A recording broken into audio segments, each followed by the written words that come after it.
દુઃખમાં જેવું ઘડતર થાય છે એવું સુખમાં ઘડતર થતું નથી. ઘણી વખત વધારે પડતા સુખના પ્રસંગો આપણને ખોખલા બનાવી દે છે, આપણને નબળા બનાવી દે છે, પોચા બનાવી દે છે, અને દુઃખના પ્રસંગો આપણને મજબૂત બનાવે છે. મહાભારતના યુદ્ધ દરમિયાન એક આ સત્યને પ્રકાશિત કરતી ઘટના બની.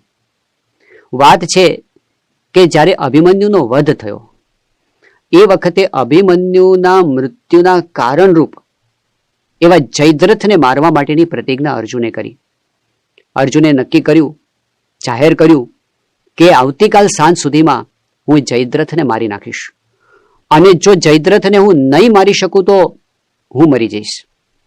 કૌરવ સેનામાં આ વાતની ખબર પડી એટલે જયદ્રથ તો ત્યાંથી ભાગવા તૈયાર થયો, પણ દુર્યોધને એને હિંમત આપી અને એણે કહ્યું કે આ તો બહુ સારા સમાચાર છે, તું ચિંતા ના કરીશ. આ યુદ્ધની અંદર આવતીકાલે અમે અર્જુનને તારા સુધી પહોંચવા જ નહીં દઈએ, એમને સાંજ પાડી દઈશું. એણે આયોજન કર્યું. જયદ્રથને તો છેલ્લે રાખ્યો, એની આગળ મોટા મોટા મહારથીઓ યોદ્ધાઓ ગોઠવી દીધા અને સૌથી ફ્રન્ટમાં દ્રોણાચાર્યને રાખ્યા. દ્રોણાચાર્ય સેનાપતિ હતા. કહ્યું કે ગુરુજી, તમારે એક જ વસ્તુ કરવાની છે કે અર્જુનને આગળ વધવા દેવાનો નથી સાંજ સુધી. સવારે યુદ્ધનો આરંભ થયો. શ્રી કૃષ્ણ ભગવાન સારથી હતા. અર્જુનને લઈ અને રણ સંગ્રામની અંદર આગળ વધ્યા. સામે પહેલા જ દ્રોણાચાર્ય આવ્યા. શ્રી કૃષ્ણ ભગવાને અર્જુનને કહ્યું કે અર્જુન, દ્રોણ તો ગુરુ કહેવાય, તો એમના તો આશીર્વાદ લેવાના હોય, એને નમસ્કાર કર. અર્જુને ગુરુ દ્રોણને નમસ્કાર કર્યા, પગે લાગ્યો. પોતાનો પ્રિય શિષ્ય એણે જ્યારે નમસ્કાર કર્યા, દ્રોણને પણ આશીર્વાદ અપાઈ ગયા. બે હાથથી આશીર્વાદ આપ્યા કે વિજયી ભવ. અને તરત જ શ્રી કૃષ્ણ ભગવાને રથ ઘુસાડી દીધો અંદર. દ્રોણ જોતા રહી ગયા. એ વખતે એકદમ દુર્યોધનથી રહેવાયું નહીં, અને એ આવીને દ્રોણ ગુરુને વઢવા લાગ્યા કે ગુરુજી, તમે શું કરો છો? તમે પક્ષપાત કરો છો, અર્જુનને કેમ અંદર તમે આવવા દીધો? એ વખતે દ્રોણાચાર્યથી પણ રહેવાયું નહીં. એણે કહ્યું કે તું મને કહે છે, પણ તું લડને, તું ક્ષત્રિય યોદ્ધા છો, રોક અર્જુનને, રોક. એ વખતે દુર્યોધને કીધું, પણ અર્જુનની સામે તો હું ક્યાંથી ઊભો રહી શકું, એને કેવી રીતે રોકી શકું? ત્યારે એ વખતે દ્રોણે કીધું કે તને બીક લાગે છે ને, ચલ હું તને એક સરસ કવચ આપું છું. ટ્રાન્સપેરન્ટ કવચ, આમ દેખાય નહીં એવું કવચ. આખા શરીરને કવચથી ઢાંકી દીધું. એવું કોઈ શક્તિયુક્ત કવચ હતું. કીધું હવે જા, અર્જુનનું બાણ તને નહીં અડે. દુર્યોધન ગયો, અર્જુનને ચુનૌતી આપી, પડકાર કર્યો, મારી સામે લડ. અને અર્જુને બાણનો વરસાદ કર્યો દુર્યોધન પર, પણ આશ્ચર્યની વાત, દુર્યોધનને એકે બાણ અડે જ નહીં. કેમ આવું થાય છે? શ્રી કૃષ્ણ ભગવાને કીધું શું છે? અર્જુને કહ્યું મને ખબર પડતી નથી. બરાબર ધ્યાનથી જોયું તો એ તો કવચ પહેરીને આવ્યો હતો. શ્રી કૃષ્ણ ભગવાને કહ્યું કે તું જો શરીરમાં કોઈ એવો ભાગ છે જેમાં કવચ ના હોય. અને જોતા ખબર પડી કે આંગળીના ટેરવામાં કવચ નથી. એનું નિશાન લઈ અને અર્જુને બાણની વર્ષા કરી અને દુર્યોધન એકદમ બેબાકળો થઈને ત્યાંથી ભાગ્યો. ફરી દ્રોણાચાર્ય પાસે ગયો. જિંદગીમાં પહેલી વાર એને એક અંતરદ્રષ્ટિ થઈ અને એણે દ્રોણ ગુરુને પ્રશ્ન પૂછ્યો કે ગુરુજી, અર્જુન પણ તમારો શિષ્ય, હું પણ તમારો શિષ્ય, બંને એક જ ક્લાસમાં રહીને તમારી પાસે શીખ્યા બાણ વિદ્યા, તો અર્જુન આટલો બધો આગળ કેમ નીકળી ગયો અને હું કેમ પાછળ રહી ગયો? એ વખતે દ્રોણાચાર્યએ જે જવાબ આપ્યા એમાં એક જવાબ મહત્વનો છે. એણે કીધું કે દુર્યોધન, એનું એક કારણ તો એ છે કે તું રાજમહેલની સુંવાળી પથારીમાં મોટો થયો છે અને અર્જુન જંગલમાં અથડાઈ કૂટાઈને મોટો થયો છે. એનો જન્મ જ જંગલમાં થયો છે અને 3-3, 4-4 વનવાસ થયા છે. તું સુખ સાહેબીમાં ઉછર્યો છે. અર્જુને જીવનમાં કષ્ટો જોયા છે, એમાં ઘડાયો છે. એટલે અર્જુનના જેવા ગુણો, અર્જુનના જેવી મજબૂતાઈ, અર્જુનના જેવી શક્તિ તારામાં નહીં આવે. આ સિદ્ધાંત છે. કષ્ટ છે એ માણસને ઘડે છે અને વધારે પડતી સુવાળપ છે એ માણસના વિકાસને રૂંધી દે છે અને ઘણી વખત એની શક્તિને સાવ ક્ષીણ કરી નાખે છે. મુંબઈના એક કિશોરે એના મિત્રની વાત કરી હતી કે એ અતિ ધનવાન પિતાનો પુત્ર છે. એટલા બધા ધનવાન પિતાનો આ પુત્ર છે કે એને રોજ એના પિતાજી 10,000 રૂપિયા વાપરવા આપે, રોજ 10,000. હું આજથી 10 વર્ષ પહેલાની વાત કરું છું. એટલે એને સવારે ઉઠીને ચિંતા આવે છે કે આજે મારે ક્યાં વાપરવાના 10,000. એના મિત્રોને સાથે લઈને પછી જાય જુદી જુદી જગ્યાએ. એટલે એને સારી સારી ગાડીઓ, સારા સારા કપડાં, રોજ હરવાનું ફરવાનું, મોજ શોખ, આ જેની જિંદગી. પણ અસર કેવી થઈ? એ એટલો સુવાળો કે એનાથી કાંઈ સહન ન થાય, કાંઈ સહન ન થાય. અને શરીરમાં કોક દિવસ પેટમાં દુખે ને, કોક દિવસ માથામાં દુખે ને, કોક દિવસ હાથમાં દુખે ને, કંઈક ચાલુ જ હોય. ડૉક્ટર પાસે જાય, ડૉક્ટર મોંઘા મોંઘા ટેસ્ટ કરે ને પછી કે આમાં કાંઈ નથી. પણ એ દુખીને દુખી જ રહે, એની કમ્પ્લેન્સ ક્યારેય બંધ થાય જ નહીં. સુવાળ બહુ વધારે લાડકોડમાં ઉછરેલો હોય, એ અંધારામાં એકલોય ન જઈ શકે, એ ઘડાતો નથી, એ પોચો રહી જાય છે. ઘણી વખત વધારે પડતી જાહોજલાલી સુખ સમૃદ્ધિમાં ઉછરેલા હોય એવા બાળકો, એવા કિશોરો, એવા છોકરા છોકરીઓ એ વધારે પડતા ભોગવિલાસમાં પડી જાય, ડાયવર્ટ થઈ જાય, એની કારકિર્દીને રોળી નાખે. ઘણી વખત એનું વ્યક્તિત્વ વિચિત્ર બની જાય, કાંઈ સહન ન કરી શકે અને નાની નાની બાબતમાં ડિસ્ટર્બ થઈ જાય. મોબાઈલ ફોનની પાછળ ગાંડા થઈને પડેલા ઘણી વખત આપણે છોકરાઓને જોઈએ છે. મજા તો આવે છે, એમાં ગેમ રમવાની મજા આવે છે, એમાં જેવું તેવું જોવાની મજા આવે છે, પરંતુ એ મજા કેવી હોય છે? રાત દિવસ એમાં કાઢે, એ વખતે એને દુઃખ જેવું કંઈ લાગતું જ નથી, એમાં સુખ જ લાગે છે. પણ એ સુખ એના ભવિષ્યને સાવ ધૂંધળું કરી નાખે છે. એવું આપણે આજે સમાજની અંદર જોઈએ છીએ. ઘણી વખત વ્યસનોના રવાડે ચડી જવાય છે. એમાં પણ જ્યારે વ્યસન કરતા હોય ત્યારે તો એને આનંદ જ આવે છે, કોઈ જુદી રંગેલી સપનાઓની દુનિયામાં એ રાચે છે, પરંતુ અંતે ખલાસ થઈ જાય છે. તો જ્યારે સુખ, સમૃદ્ધિ, લાડકોડ વધારે પડતા મળે છે અને એમાં જ્યારે સમજણ નથી રહેતી, ત્યારે વ્યક્તિ કેવા થઈ જાય છે? એની સામે જ્યારે દુઃખ આવે છે ત્યારે માણસ ઘડાય છે. સુખની અંદર આપણે જોઈએ છે કે કેટલા નાના પ્રશ્નોને લોકો છૂટાછેડા સુધી પહોંચી જાય છે. લગ્ન જીવનની અંદર સહનશક્તિના અભાવને લીધે કેટલા પ્રશ્નો થાય છે. જ્યારે ઘડાયેલ વ્યક્તિ હોય એ પોતે એમાં પાર પડી જાય છે. કેટલીક વખત સાવ નાના પ્રશ્નોની અંદર વ્યક્તિ આત્મહત્યા સુધી પહોંચી જાય છે, જ્યારે ઘડાયેલી નથી હોતી ત્યારે. અને ઘડાયેલી વ્યક્તિ જીવનના સંગ્રામની અંદર માથું કાઢીને આગળ નીકળે છે. મોટા ભાગના મહાપુરુષોના જીવનમાં આપણે જોઈશું તો એ મહાન બન્યા છે, સીધે સીધા નથી બની ગયા. એને કષ્ટોમાંથી પસાર થવાનું થયું છે અને એમાં એનું ઘડતર થયું છે. આપણે પેલી કવિતાની અંદર સાંભળીએ છીએ કે વાંસળીને વાગવું હોય તો એને વિંધાવવું પડે છે. વાંસળી વિંધાય છે ત્યારે એમાંથી મધુર સૂર નીકળે છે. કષ્ટો સહન કરવા પડે છે. માટલું ઘડાય છે અને એમાં ઠંડુ પાણી થાય છે, પરંતુ એ માટે એને તાપ સહન કરવા પડે છે, એને ટપલા સહન કરવા પડે છે, ટકોરા ખાવા પડે છે, એને ભઠ્ઠીમાં તપવું પડે છે અને પછી એમાંથી મધુર મીઠું ઠંડુ પાણી આપે એવું માટલું બને છે. તો ઘડતર માટે કષ્ટ ઘણીવાર જરૂરી હોય છે.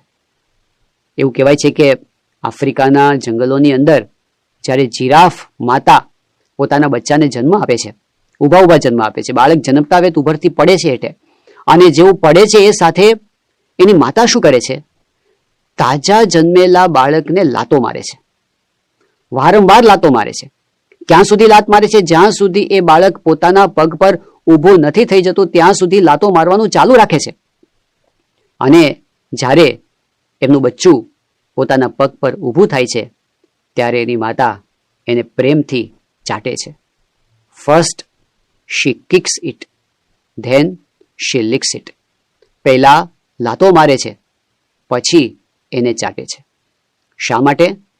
તો જાણકાર એવું કહે છે કે એ માતા એના બાળકને કહે છે કે બેટા, તારે જંગલમાં જીવવાનું છે, તારે તારા પગ પર ઊભા રહેતા શીખવું પડશે. અને એટલે એ સામેથી કષ્ટો આપે છે, એને ઊભા રહેવા માટે પ્રેરે છે. તો પોતાના પગ પર ઊભા રહે એવા થવા માટે કષ્ટ સહેવા પણ જરૂરી છે. અબ્રાહમ લિંકને એના પુત્રના શિક્ષકને એક પત્ર લખ્યો તો ઘણો પ્રસિદ્ધ થયો છે. એમાં એમણે ઘણી વાત કરી છે. એમાં એક વાત લિંકને શિક્ષકને લખી છે કે તમે મારા પુત્રને શીખવજો કે જીવનમાં હંમેશા સુખ જ આવશે એવું નહીં બને. એને સુખ માણતા શીખવજો, પણ સાથે સાથે દુઃખના પ્રસંગોને સહેવા પણ શીખવજો. જ્યારે રડવાનું થાય ત્યારે એ આંસુની અંદર પણ પોતે સ્થિર રહી શકે એવી સમજણ તમે એને આપજો. તો પહેલી બાબત એ છે કે સુખની અંદર જે ઘડતર નથી થતું એ દુઃખની અંદર ઘડતર થાય છે. તો એ સમજણ સાથે આપણે સુખ અને દુઃખને જોતા શીખીએ ત્યારે આપણું ઘડતર થાય છે, ત્યારે આપણે સ્થિર રહી શકીએ છીએ. બીજી બાબત એ છે કે સુખની અંદર બંધન થાય છે અને દુઃખની અંદર મુક્તિ થાય છે. આપણે શ્રીમદ ભાગવતના પંચમ સ્કંદની અંદર ભરતજીનું આખ્યાન જોઈએ છીએ. શ્રીજી મહારાજે આ આખ્યાનને ચમત્કારી આખ્યાન બતાવ્યું છે. કથા એવી છે કે ભરતજી મોટા સમ્રાટ છે, બહુ જ વિશાળ એનું રાજ્ય છે. ભરતખંડ અજનાભ ખંડના પોતે રાજા છે, સુખ સંપત્તિ છે, પત્ની છે, બાળકો છે, બધું જ છે. પરંતુ આધ્યાત્મિક જિજ્ઞાસાથી, ભગવાનને પામવાની ઈચ્છાથી, સાધના કરવા માટે એ આ બધું જ છોડી અને વનમાં જાય છે, પુલહાશ્રમમાં જાય છે, તપશ્ચર્યા કરે છે. દિવસે દિવસે એમની આધ્યાત્મિક પ્રગતિ થતી જાય છે. ગંડકી નદીના કિનારે નિત્ય સાધના કરે છે. ધીમે ધીમે એમનું મન ભગવાનમાં ડૂબવા લાગે છે. અતિ પ્રેમમગ્ન થઈને ઘણી વખત તો કલાકો સુધી એમની આંખમાંથી અશ્રુની ધારા વહ્યા કરે છે. એમને અંતરમાં ખૂબ શાંતિ અને આનંદનો અનુભવ થાય છે. આવું એમનું જીવન છે, આધ્યાત્મિક માર્ગે આગળ વધી રહ્યા છે. પરંતુ એક ઘટના એવી બને છે કે એક વખત પોતે ગંડકીના તટ પર સવારે પોતાનું પ્રાતઃ કર્મ સંધ્યાવંદનાદિ કરતા હતા અને એવા સમયે ત્યાં એક સગર્ભા મૃગલી પાણી પીવા માટે આવી. હજી એ પાણી પીતી હતી એટલામાં કોઈ વનના ભયંકર પશુની ત્રાડ સંભળાય અને એનાથી એકદમ ગભરાઈ ગઈ અને ગભરામણમાં એણે નદીને પહેલે પાર જવા માટે કૂદકો માર્યો. એ સામે કાંઠે પહોંચી તો ખરી, પરંતુ એના પેટમાં જે ગર્ભ હતો એમાંથી મૃગ બાળક ત્યાં ને ત્યાં પાણીમાં જ સરી પડ્યું. મૃગલી સામે કાંઠે પહોંચીને તો મૃત્યુ પામી ગઈ. આ બાજુ પેલું બાળક નદીમાં તણાતું હતું. ભરતજીએ તરત એ બાળકને ઉઠાવી લીધું, મૃગના બચ્ચાને ત્યાં સાફ કર્યું અને પછી ધીમે રહીને દયાએ કરીને એને પોતાની સાથે લઈ ગયા. એને કૂણું કૂણું ઘાસ ખવડાવ્યું. આ દયાનો ભાગ હતો, આ સારું હતું અને એમણે કંઈ ખોટું નહોતું કર્યું. પરંતુ શ્રીમદ ભાગવત આપણને સમજાવે છે કે ધીમે ધીમે ભરતજીને એ મૃગલીના બચ્ચામાં હેત વધવા માંડ્યું અને એમની સંભાળ લેવી તો સારી બાબત હતી, પરંતુ એ સંભાળમાં એ પોતે આનંદનો અનુભવ કરવા માંડ્યા. એ મૃગલીનું બચ્ચું એના ખોળામાં બેસતું, એ એને ભેટતા, એ એને ચુંબન કરતા, એના નાના નાના શિંગડાઓથી ભરતજીના વાસાને એ ખજવાળતું. આ બધું એને બહુ ગમતું. શ્રીમદ ભાગવત કહે છે કે એમાં ભરતજીને બહુ સુખ આવતું. આ સુખ ભરતજી માટે બંધનનું કારણ બની ગયું. એની સ્નાન ધ્યાનાદિક જે ક્રિયાઓ છે ધીમે ધીમે ઓછી થવા માંડી.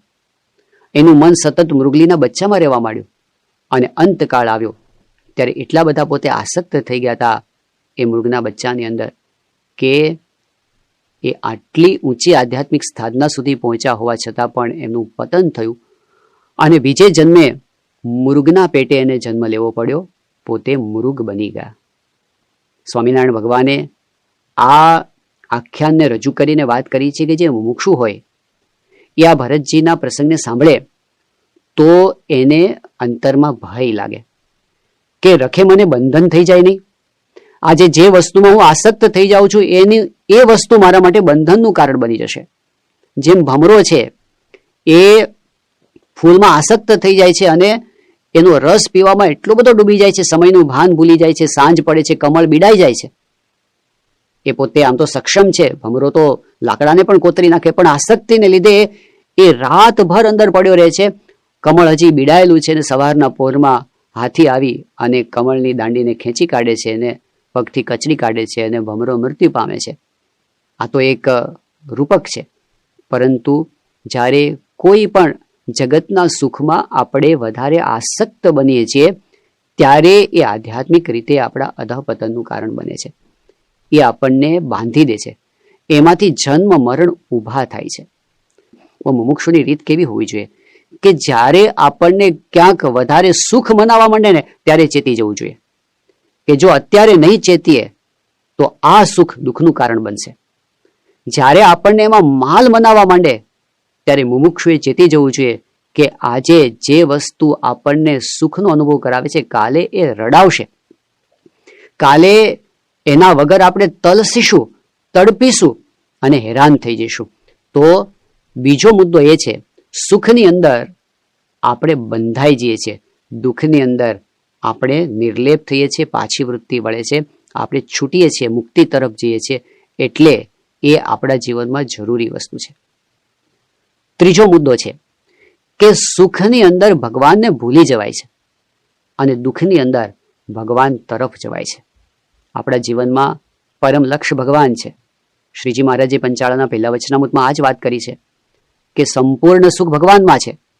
ભગવાનની જેટલા નજીક જઈએ એટલું સુખ વધે છે, જેટલા એનાથી દૂર જઈએ એટલું સુખ ઓછું થાય છે. તો એમનાથી નજીક જવામાં સંસારના સુખ ઘણી વખત વિઘ્નરૂપ બને છે. શ્રીમદ ભાગવતના પ્રથમ સ્કંદની અંદર જ આ કથા આવે છે કે જ્યારે મહાભારતનું યુદ્ધ સંપૂર્ણ થયું અને શ્રી કૃષ્ણ ભગવાન જ્યારે દ્વારિકા જવા માટે તૈયાર થયા, ત્યારે એ વખતે માતા કુંતા શ્રી કૃષ્ણ ભગવાનને પ્રાર્થના કરે છે. શ્રીમદ ભાગવતની અમર પ્રાર્થનાઓમાંની આ પણ એક અદ્ભુત પ્રાર્થના છે, જેમાં કુંતાજી કહે છે કે વિપદઃ સંતુ નઃ શશ્વત તત્ર તત્ર જગદગુરો. એવું કહે છે કે અમને વિપત્તિ નિરંતર આવે. કેમ? તો કે ભવતો દર્શનમ યત સ્યાત અપુનર્ભવ દર્શનમ. કારણ કે એનાથી તમારા દર્શન અમને થાય છે. કુંતાજી દુઃખ માગ કેલીનો, હે પ્રભુ અમારા જીવનમાં કષ્ટો આપજો, કારણ કે સુખની અંદર અમે તમને ભૂલી જઈએ છીએ, દુઃખની અંદર તમારું સ્મરણ થયા કરે છે, તમે યાદ આવ્યા કરો છો. જેમ સંતો એક દ્રષ્ટાંત આપે છે કે કોઈક એક શહેરની અંદર, કોઈક એક વિસ્તારની અંદર એક મોટું મકાન બનતું હતું 25 માળનું. એમાં 25મા માળે એક કડિયો હતો, બહારથી પ્લાસ્ટર કરતો હતો. એના હાથમાંથી લેલું નીચે પડ્યું જમીન પર, છે એક રસ્તા ઉપર. હવે નીચેથી કેવી રીતે ઉપર મંગાવવું? એણે એની પાસે પેલી એક દોરી હતી લાંબી કરી કે રસ્તા ઉપરથી કોઈ પસાર થઈને મને બાંધી આપે, પણ નીચે કોણ સાંભળે એનો અવાજ? પછી એણે એક ઉપાય કર્યો. એક વટે માર્ગો આવતો હતો, પેલા કડિયાએ ખિસ્સામાંથી એક રૂપિયાનો સિક્કો કાઢ્યો અને ઉપરથી નીચે નાખ્યો. એમ કે રૂપિયો ઉપરથી નીચે પડ્યો એટલે કોઈ ઉપર તો જુએ, ઉપર જોઈએ તો હું એને કહું કે બાંધી આપતું. એને રૂપિયાનો સિક્કો નાખ્યો, નીચે પડ્યો, ટપ દઈને પડ્યો નીચે. જે માણસ જતો હતો એને જોયો કે રૂપિયો પડ્યો છે, એને હાથમાં લીધો, સાફ કર્યો, ખિસ્સામાં નાખ્યો, ઉપર જોયા વગર હાલવા માંડ્યો. કડિયાનું કામ થયું નહીં. એને બીજો રૂપિયો નાખ્યો તો એની પણ એ દશા થઈ, લોકો રૂપિયો લઈને હાલતા થઈ ઉપર ન જુએ. પછી એને થયું કામ તો કામ નહીં થાય. પછી એને ત્યાંથી એક કાંકરી કાઢી અને એક માણસ આવતો હતો, ધીમે રહીને કાંકરી એવી રીતે નાખી, બરાબર પેલાના માથા ઉપર પડી ટડિંગ દઈને. નાની હતી, બહુ વાગી નહીં, પણ તોય કાંકરી તો હતી એટલે તરત એને ઉપર જોયું, ક્યાંથી આવી કાંકરી. અને જે ઉપરથી જોયું એટલે પેલા કડિયાએ કીધું કે ભાઈ તું આ બાંધી આપને મને. ભલો માણસ હશે, બાંધી આપ્યું. પણ દ્રષ્ટાંતનો સિદ્ધાંત શું કાઢ્યો કે જ્યાં સુધી ભગવાન ઉપરથી રૂપિયા ફેંક ફેંક કરે ત્યાં સુધી કોઈ ઉપર જોતું નથી. જેવી કાંકરી પડે ક્યાંથી આવ્યું? તો જ્યાં સુધી આપણને સાનુકૂળ સંજોગો જ આવ્યા કરે, કોઈ ભગવાનને યાદ ન કરે. કષ્ટ આવે એટલે તરત થાય કે આ ક્યાંથી આવ્યું. એ વખતે ભગવાનની પ્રાર્થના થાય, સ્તુતિ થાય, પાછી વૃત્તિ વળે અને ભગવાનની નજીક જવાય છે.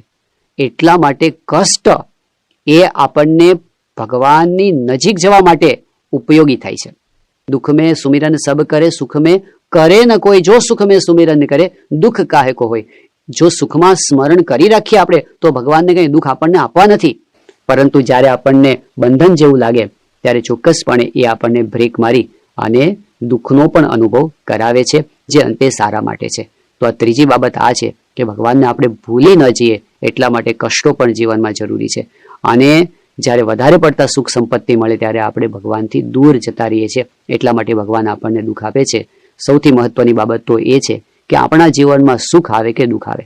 શ્રીજી મહારાજે પ્રથમના 34મા વચનામૃતમાં વાત કરી છે કે આપણે ભગવાનની આજ્ઞા પાળ્યા કરીએ તો ભગવાનને દુઃખ આપવા નથી, એને સુખ આપવું છે. અને આપણા જીવનમાં જે દુઃખ આવે છે એ કંઈ એમણે આપણને પ્રારબ્ધ યોગે કરીને આપવા છે એવું નથી. પ્રારબ્ધ તો ભગવાનના કંટ્રોલમાં આવી ગયા છે. ભક્ત થયા એના માટે પ્રારબ્ધ પણ ભગવાનની ઈચ્છા અનુસાર બની જાય છે. પછી તો મહારાજે અંત્યના 13મા વચનામૃતમાં કીધું કે આપણે જ્યારે તન મન ધન અર્પણ કર્યું, ભગવાનની ઈચ્છા આપણું પ્રારબ્ધ છે. હવે કાળ કર્મ માયા ભક્તને દુઃખી કરવા સમર્થ નથી, ભગવાનની ઈચ્છાથી આવે છે. એટલે મહારાજે ભક્તની રીતે આગળ બતાવી છે. મહારાજ કે આપણે જ્યારે ભગવાન ન થયા અને બધું ભગવાનના હાથમાં છે, એમની મરજી વિના સૂકું પાંદડું પણ હલતું નથી, કાંઈ જ થતું નથી, તો પછી હવે આપણે નિશ્ચિંત થઈને જે પરિસ્થિતિ રાખે છે એને ભગવાનનો પ્રસાદ સમજીને સ્વીકારવાનું છે. મહારાજે તો ત્યાં એવી વાત કરી કે આપણે જ્યારે તન મન ધન ભગવાનને અર્પણ કર્યું ત્યારે ભગવાનની ઈચ્છા એ જ આપણું પ્રારબ્ધ છે, માટે ભગવાન કષ્ટ આપે તો એમાં પણ રાજી રહેવું. પ્રથમના 74માં વચનામૃતમાં મહારાજ કે ભગવાન હાથીએ બેસાડે તો હાથીએ બેસીને રાજી રહેવું, ગધેડે બેસાડે ગધેડે બેસીને પણ રાજી રહેવું. કેમ? કારણ કે મારા ભગવાનની ઈચ્છાથી હું બેસું છું. હું કાંઈ પ્રારબ્ધ યોગ્ય કરીને અથવા કાળ કર્મ માયાથી નહીં, મારા ઈષ્ટદેવની ઈચ્છા છે તો હું એ પણ સ્વીકારીશ, કારણ કે મને ખબર છે કે એમાં મારું શ્રેય છે. તો એમાં આપણને સ્થિરતા રહે છે. નિષ્કુળાનંદ સ્વામીએ આ જ વાત કરી છે કે ભગવાન એવા દયાળુ છે કે જે દુઃખે સુખ થાય જનને તે દે છે દુઃખ દયા કરી, જે સુખે દુઃખ ઉપજે તે આપે નહીં કેદી હરી. ભગવાન એવા દુઃખ ક્યારેય નથી આપતા કે આપણે દુઃખી થઈએ, એવા સુખ ક્યારેય નથી આપતા કે આપણે દુઃખી થઈએ. અંતે આપણું ભલું કરવું છે, દાસના દુશ્મન હરિ કેદી હોય નહીં, જેમ કરશે એમ સુખ જ થશે, આ આપણો વિશ્વાસ છે. એટલે મહારાજે સાચા ભક્તની રીત અંત્યના 25મા વચનામૃતમાં સમજાવી કે આપણે સાચા ભક્ત થયા એટલે કેવા થવાનું. તો મહારાજ કે કદાચ એવા સંજોગો ભગવાનની ઈચ્છાથી આવે કે અન્ન ખાવા ન મળે, વસ્ત્ર ન મળે, દીર્ઘ રોગ આવી પડે ઇત્યાદિ, ગમે તેટલા દુઃખ આવી પડે અથવા ગમે તેટલા સુખ આવી પડે, એમાં પણ ભગવાનની ભક્તિમાંથી, નિયમ ધર્મમાંથી, શ્રદ્ધામાંથી, સેવામાંથી રંચ માત્ર મોળો ન પડે, રતિવા સરસ થાય. આવા સંજોગોની અંદર રતિવા સરસ થાય એટલે આગળ ને આગળ વધતો રહે, એને મહારાજ ખરો ભક્ત કહે છે. તો આપણે બધા આજે એ જ પ્રાર્થના કરીએ કે આપણે ખરા ભક્ત થવું છે, સાચા ભક્ત થવું છે, માળાના મણકામાં આવીએ એવા ભક્ત આપણે થવું છે. તો એના માટે આવી સમજણ આપણા હૃદયમાં હંમેશા રહે. સુખ અને દુઃખ બંને એમની ઈચ્છાથી આવે છે, તો દુઃખમાં આપણે નાસીપાસ ન થઈ જઈએ, સુખમાં આપણે છકી ન જઈએ, અને નિરંતર આપણને એ જ ભાવના રહે કે આપણે ભગવાનના બનીને રહેવું છે, માયાના બનીને નથી રહેવું. એવા પ્રકારની સમજણ, સ્થિરતા આપણા અંતરમાં હંમેશા રહે એવી આપણે મહારાજ સ્વામીના ચરણોમાં પ્રાર્થના કરીએ.